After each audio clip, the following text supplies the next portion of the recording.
हाय नमस्कार YouTube family, कशा आहात सगळे, बरे आहात का? तर बघा इथं मी घेतले वाटाणे, हे आपले ढवळे वाटाणे भिजून घेतले. आपण बनवतोय आज पाणीपुरी. काय ना, रोज रोज जेवण खाऊन खाऊन कंटाळा येतो ना, तर काहीतरी नवीन खायला पाहिजे. तर मी बनवणार आज पाणीपुरी. तर आपण इथं कुकर ठेवून घेतला. आपण हे छोले टाकून घेऊया.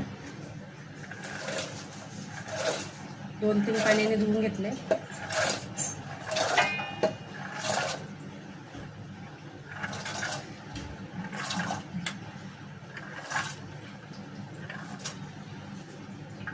घरी पाणीपुरी बनवली तर सगळ्यांना पोट भरून खाता येते, मन भरून खाता येते.